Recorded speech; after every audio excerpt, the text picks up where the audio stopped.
Gamadani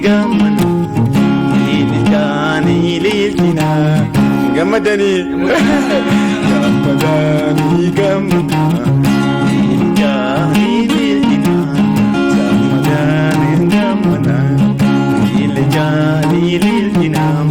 Michanis no dalatera Fayyizan no dalanama Kara isatin nifama Chupuni piyatki dalanama Michanis no dalatera Fayyizan no mamanduma Kara isatin nifama Yakini punalanama Kara isatin nifama Yakini punalanama Muchanis no dalatera Fayyizan no mamanduma Kara isatin nifama Yakini punalanama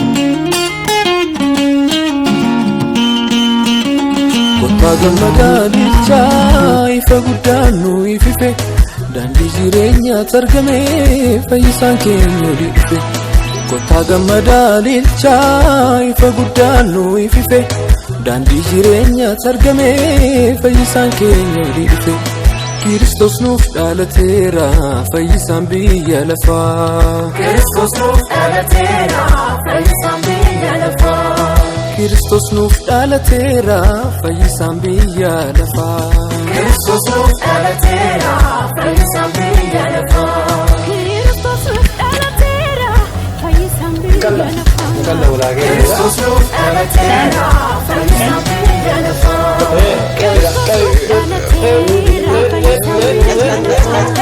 Kristos nuuf dhalateera fayyisaan biyya lafaa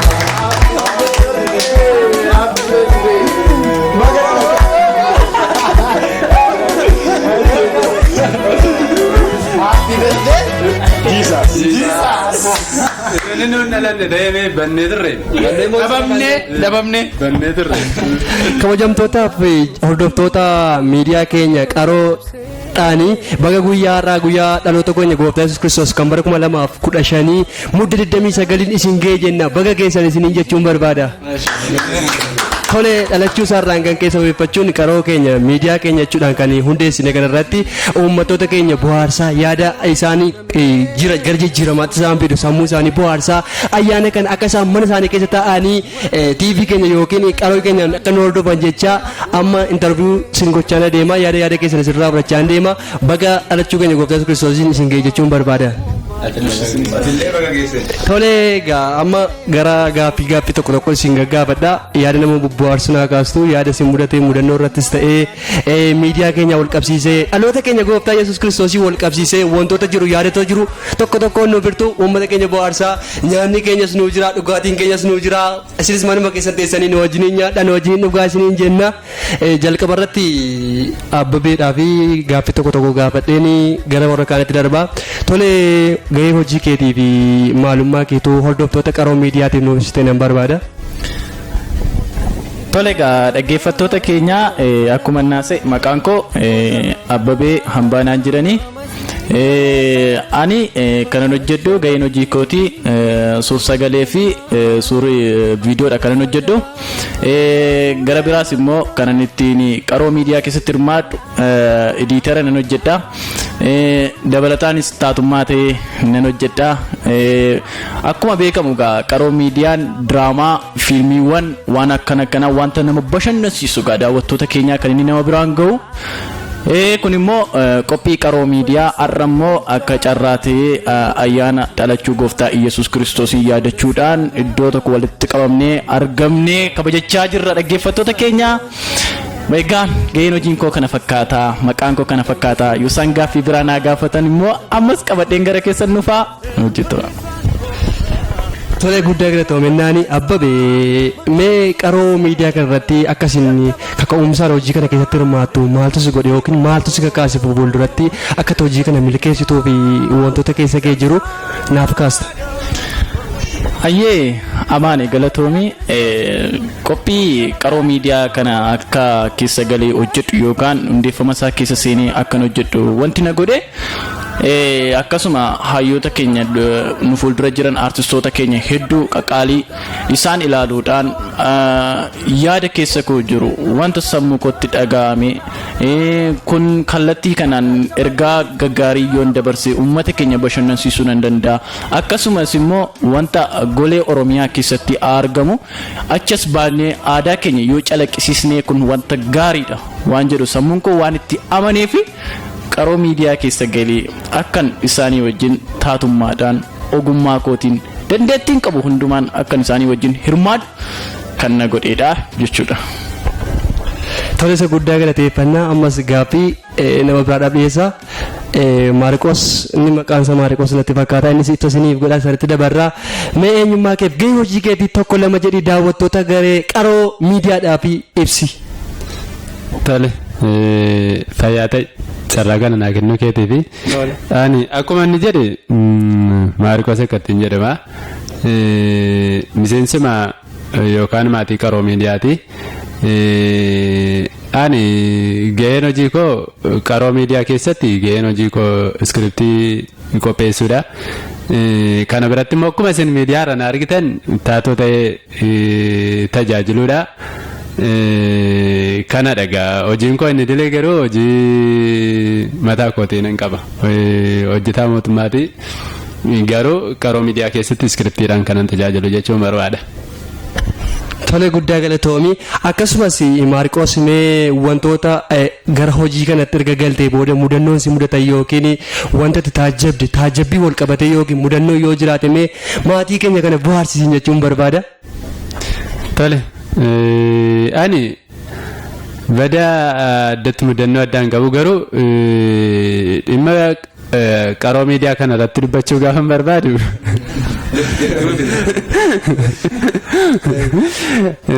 nu of galchaa isiniin jenna dhimma qaroo miidiyaa kana irratti dubbachuu gaafa barbaadu qaroo miidiyaan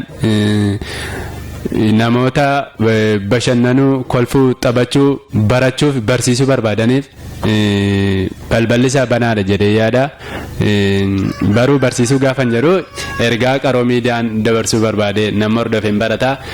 Nuun immoo karaa koomentii laayikiidhaan bukkee dhaabate namni karaa koomentii ergaa nu dabarsuu barbaadu achiin nu gorsuu nu barsiisuu danda'a jechuudha.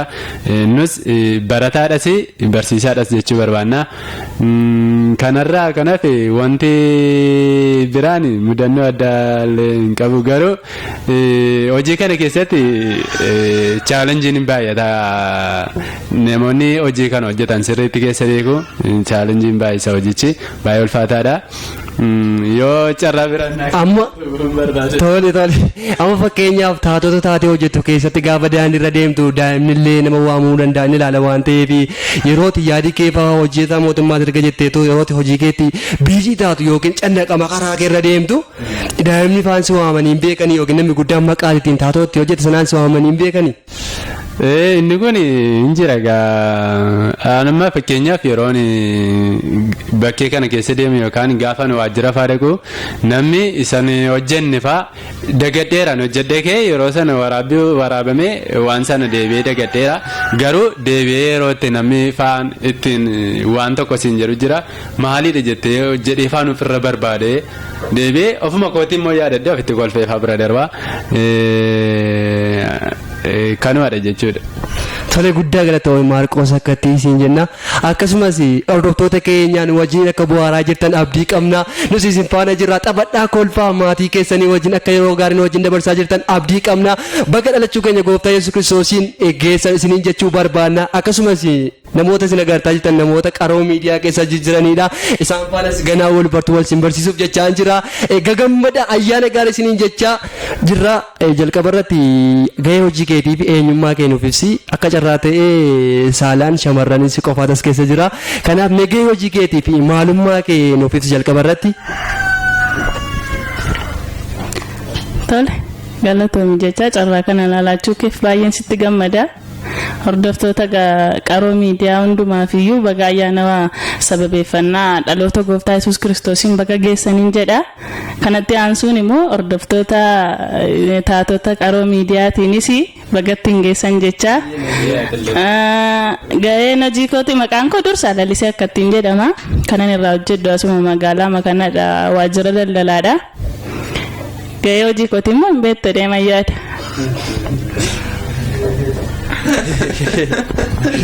Tole xiqqoo isin safeeffachaa soofte nuuf galchaa isiniin jenna. Jetteere. Baay'ee si rakkisti moo? Ayo waan jetti baay'ee nam jabduudha garuu gaafa xinnoo sija kaameeraa kana sodaatti malee kana alatti baay'ee nam jaba. Ayyaana kana wal qabsiisee waan dubbatu qabdu.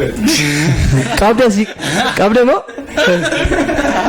Galatoomii obboleessa kootiin galatoomii jecha dhimma ayyaana kanaan sababeeffadhe wanta baay'ee itti gammadu keessaa guyyaan dhaloota kootis har'umadha. Guyyaa irraa sa'aatii 7dha.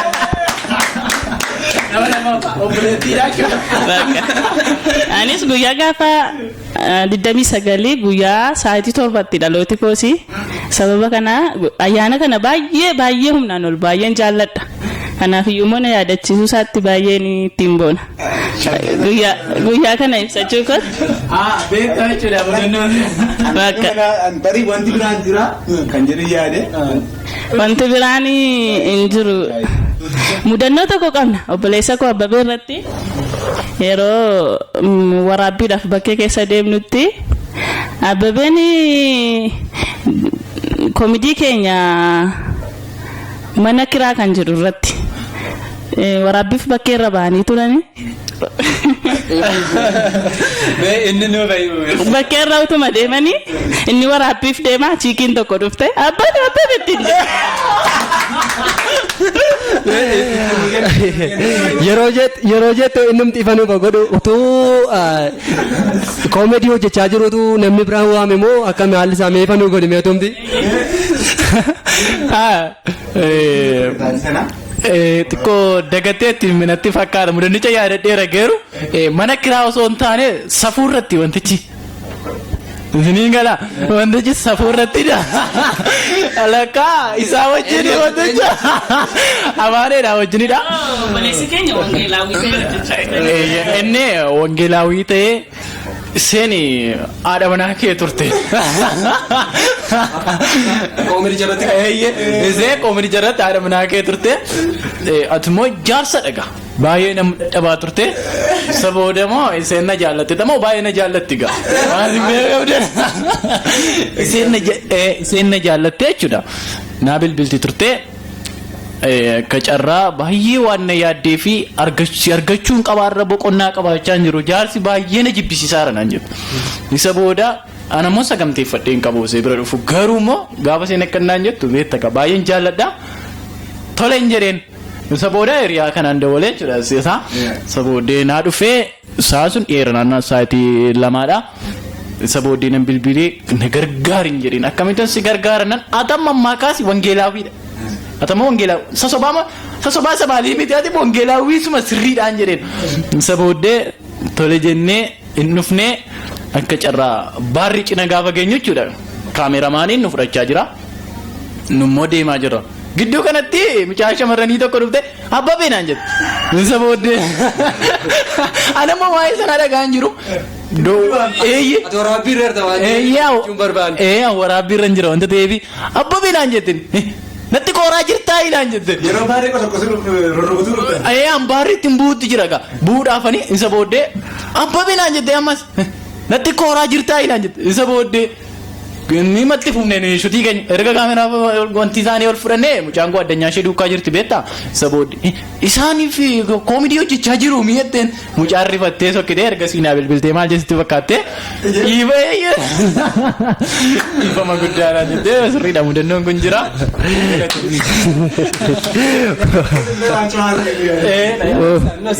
Waan nama kofalchiisuuf carraa mudannoodhaan laannee akkasii naasaa mudannoo hedduutu jira erga yeroo wate naasoo. Dhumarratti sii kenna. Akka jechuun akkuma itti jirtaa jechuudha. Ani garuu waan jechuu barbaade. Maal jechuu barbaade? Maal tokkoraa dhufa? Kana furachaa taphachaa koo taphachiisaa nyaachaa taphachiisaa. Tole egaa mee gaaffii tokkoon isin gaafadha.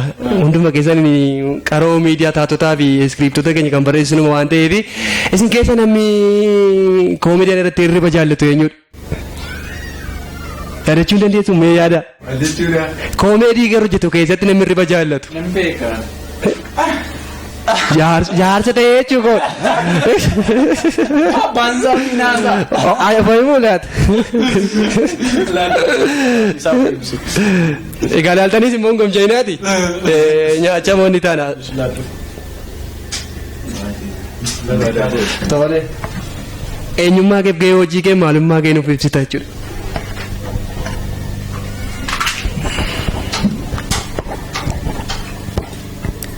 Ani utoo keetiin irra deemu maasoo hin danda'u.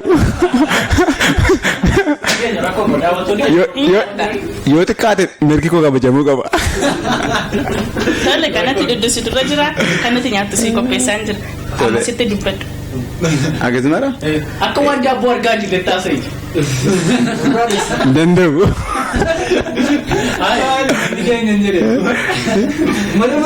Anam harka koottan koo baattadhee haasoo hin qaba.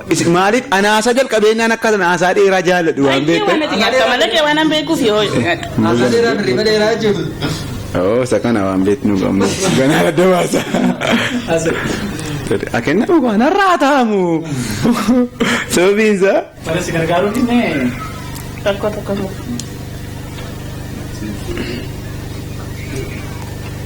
Gomji.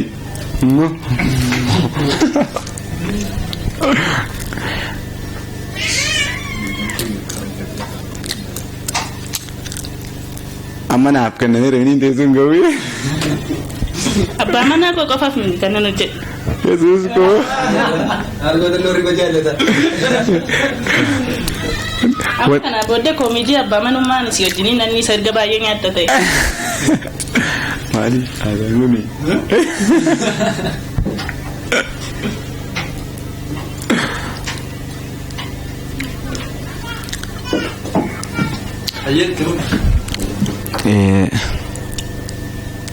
An duran nuka. Duran nuka. Maasi malee dandee kan dandeessu. Lalu bakka. Tole.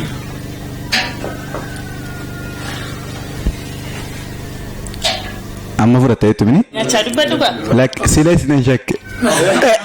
Amman koo Nyaatan. lafan kee deebi'ee nyaadha. Kabajuun qaba haasaa koo. Tole. Amma kallattii himaanii qaldinee irrasii taphannee irrasii haasaamaa isa iftoomina qabu yoo manaasee bareedanarraa maaliifi ayyaana inni gaafa taphannu kana amma nuti ammuma isaatii kanatti koomedii waan gochaa jiru natti fakkaata. Maaliif garuu haaluma koomediitiin gaafa dhiyeessinu namni haasaa keenya isa dhugaa kamiin keessaa barate kamiin dhiisare. Isa sirrii isaa maaliifi baraan badaa riban jaalladhu. Isintu akkas ta'e naan jedhaa jira. Yeroo sanatti isintu akkas ta'e naan jedhe malee maaliif murii kanatti irra fataanaa rakkoo guddaa qaba. Tole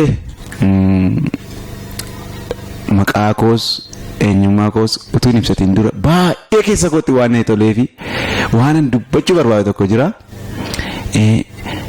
Miiruma kana yookiin garuma aartiitti akka nufuu fi adeemsota baay'ee deemeen ture. Sana keessatti namoonni deeggarsaaf gargaarsa, tumsa, gorsa iddoo adda addaatti fakkeenyaaf amantiin koo Pirotestaantii dhaga'anii tajaajilootuma kennu keessatti bifa aartiitiin mana amantaa keessatti al tokko nan hojjedha. Ogummaadhaanis ta'e diraamaa agarsiisa kanaanii yeroo tokko nan hojjedha.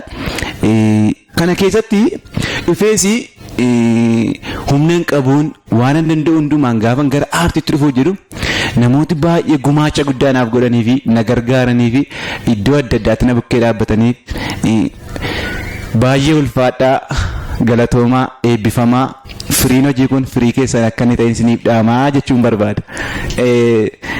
Kanatti aansuun ani maqaan koo akkuma isin beektan hordoftoonni qaroo miidiyaas beekuu qabu gaasin duwwaa miti waan ta'eef Saamu'eel Tashaaluun jedhama. Oromiyaa ma keessan jira. Okkee jireenyaa. Sinillee ni manneen garuu Oromiyaa ma keessan jira. Godina kee faanaa keessa jiraattu nuufi. Isatti deemina. Maqaa kootu isin shakkisiisa. Israa'elii dhuftee takka isin naan hin jenneefi. Amma nuti naqee. Isin immaa beektu namoota hin beekneef malee isin beektu qaroo miidiyaa keessatti tajaajila taatootiin isin faana akkan hojjedhu hordoftoonni qaroo miidiyaas hin argus hin beekus jedhee yaada. Achi keessatti haalota tokko tokkoonis nan tajaajilli hin kennu hin jiraata.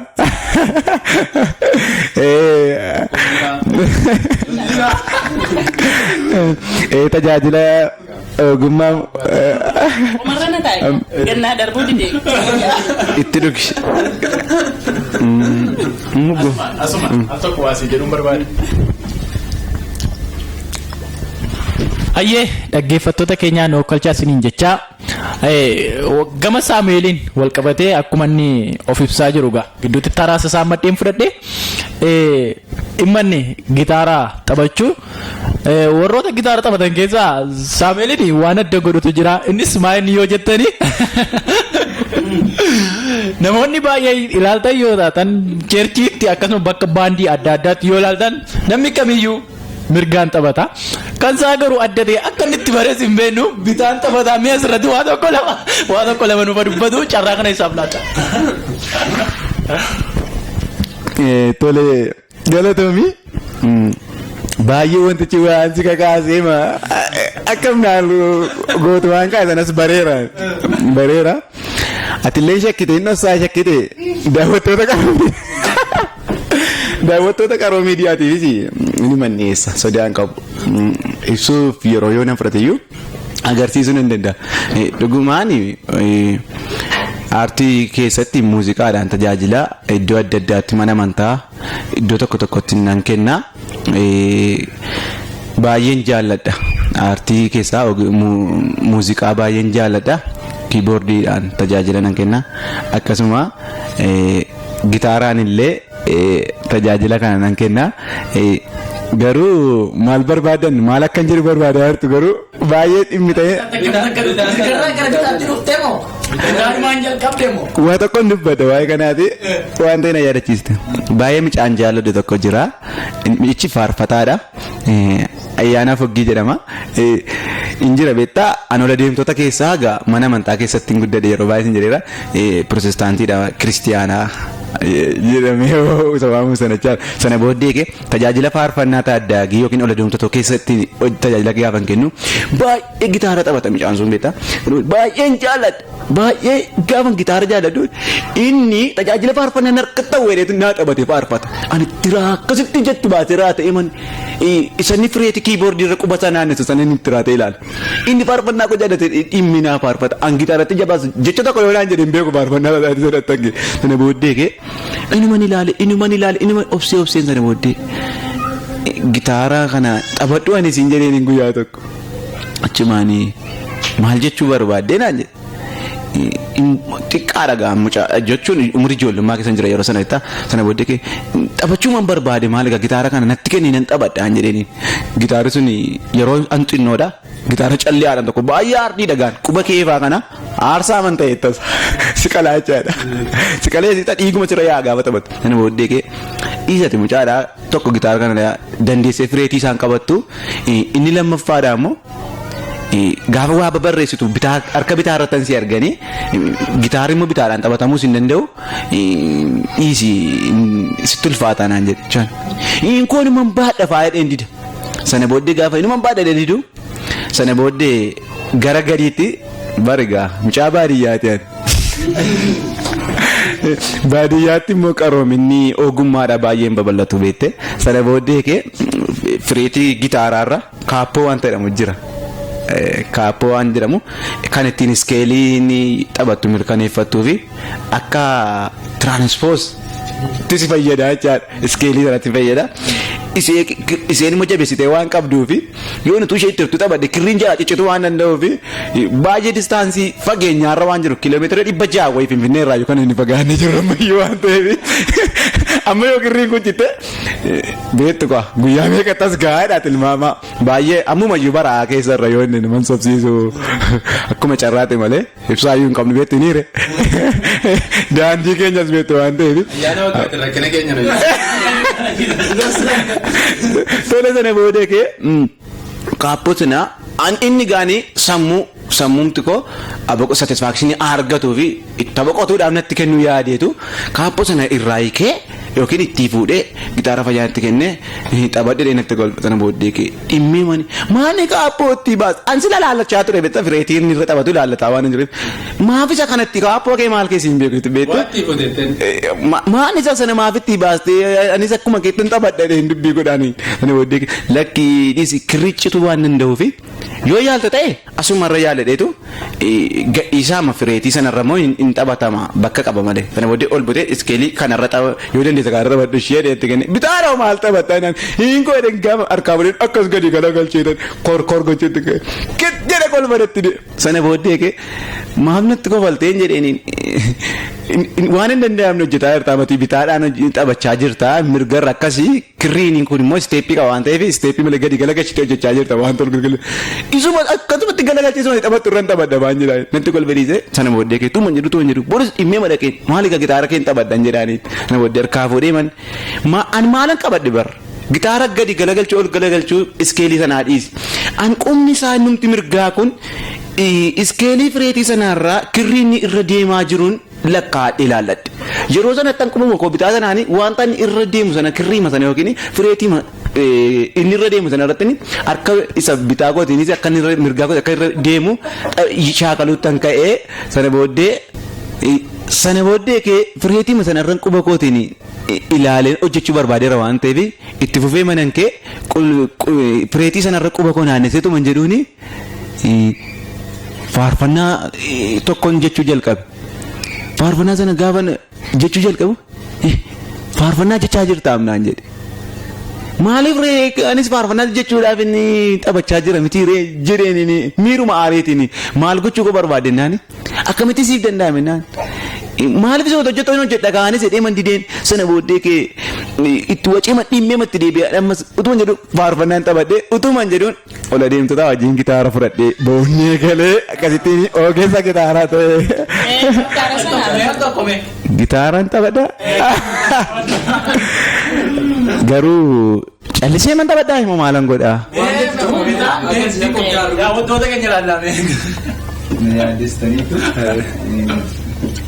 Bitaana kee mul'isuu fenneeti. Miti reebbi.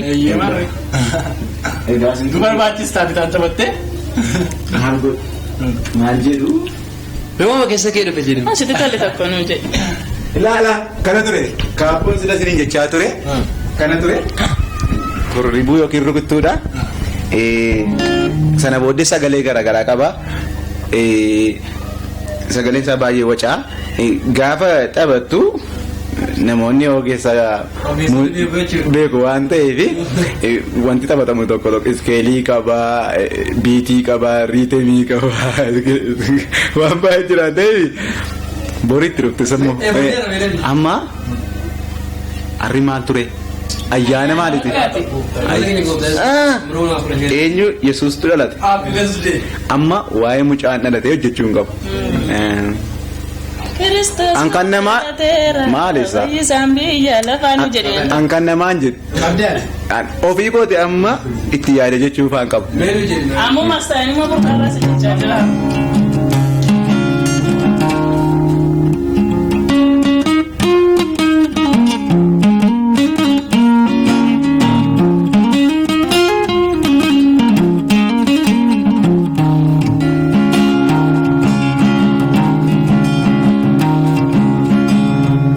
Gammadani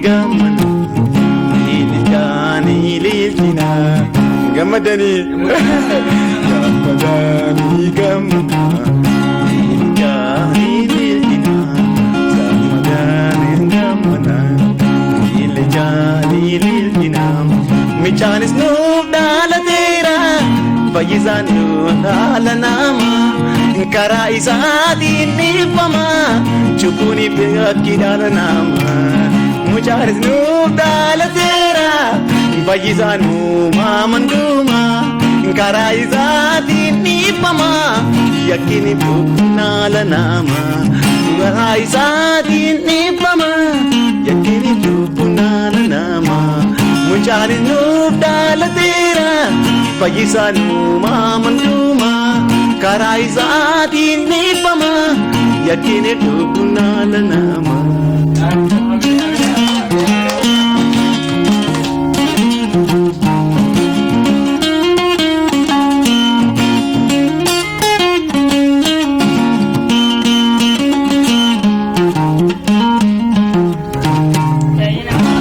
Baay'ee galatoom.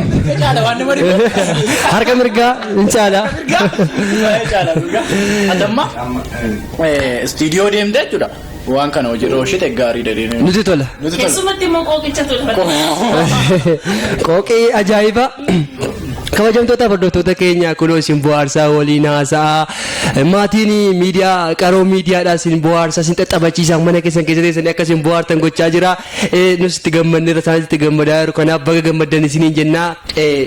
Alachuu keenya gooftaa Yesuus Kiristoosiin sababeeffachuudhaan ka'e guyyaa har'aa jala bultiidhaan ayyaana kana fakkeessinee isiniin afeeraa jirra ammas itti fufna waluma wajjin mees keessaa yeroo hojiidhaaf alattis namni mudannoo qabu yoo jiraate mudannoo gabaabaa akkasumas ayyaana kana ol qabsiiftanii dhaamsa yoo qabaattan namoonni dhaamsa keessan nu dhaamuu dandeessu. Anaaf kennaa hartaa Dhaamsa waan qabdu natti fakkaatennaan. Nama dhaamsa qabu. Gabaabsiiti.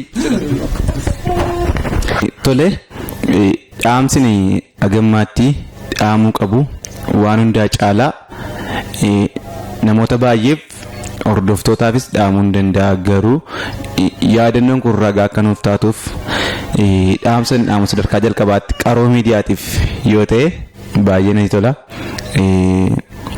Haalonni keessa jirrus ta'e wantoonni hundumtuu akka nama nuffisiisuuf addunyaa nama nuffisiisu keessa jirra.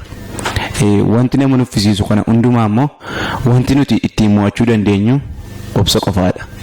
Isa kanaaf hojii hojjennu kamiin keessatti illee obsuu shaakaluu waan jedhu beektu. Yeroo baay'ee kitaaba garaagaraa wantoota adda addaa irratti namoonni baay'ee waa'ee obsaa miira ittiin ibsanii waan baay'ee qabu. Kanaafuu baay'ee obsuu qabna. Oromoon obsaa taanaan goromsaa dhugaadha waan ta'eef obsuu danda'uu qabdu. Waan hundumaa keessatti ariifachuu hin qabnu. Gorsa fudhachuu qabna. Namoonni nu gorsitanis nu jajjabeessuu barbaadanis karaa adda addaan nu quunnamuu dandeessu. Isin simanna isin jaallannaa eebbifamaan jechuu barbaada. Galatooma. Tole guddaa galatoomi. Jalqabarratti eenyummaa koo hin ibsine anis jalqabarratti ani maqaan koo Amaanuel Baacanaan jedhanii akkasumas qaroo miidiyaa keessaa taatudha yeroo baay'ee nama beektu akkasumas gahee hojii kootillee hojjeta mootummaadha. Asirratti dhaamsa gabaabaa qabdaa yookiin dhaggeeffattoota keenyaaf ayyaana wal sababsiifachiiftee daqiiqaa tokko. Hayyee dhaggeeffattoota keenyaa baay'een deddeebi'ee dhiifama guddaa na wakkalchaa isiniin jecha sagantaan keenya asuma irratti goolabuuf jecha irra xumurreerra asirratti dhaamsa nuyi dhaamnu qaroo miidiyaa yuutuubiidhaan socho'aa jirudha sooshaal miidiyaa jechuudha. Hayyee dhaggeeffattoota keenya asumaan dhaamsa nuti dabarfannu sabskiraayibii sheerii laayikii gochuudhaan akkasumas immoo yaada qabdan qe'ee qabdan keessoodhumaanii koomentii yoo nu gootan nu hin fooyyedna kan keessanidha. Maatii keessanidha nu jabeeffadhaa isin malee nu socho'uun baay'ee nutti ulfaata daawwattoota keenya galatoomaan isiniin jedhaa ankaraa koo fixeera ayyaana gaarii.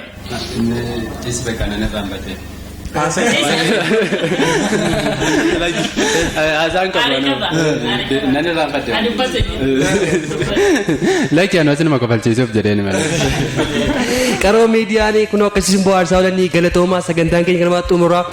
Qaroo miidiyaa immoo haa tumsinu miidiyaa keessanii nu gorsaa nu jajjabeessaa bakka gartanitti iddoo gartanitti gorsa nu laachuu hin dandeenye isiniin jennaan nu ijoolletuma keessanii isin jaallannaa ayyaana gaarii dhaloota keenya gooftaa Yesuus Kiristoos sababeeffachuuf guyyaadha xumurree ayyaana gaarii galatoomaa. Ilmatu nuuf dhalatee dhagaadhaa geessisaa humni waaqummaa isaatii addarraa caalaqqisaa gaddeebi'ee nuuf dhufee manuma jaalallisaa.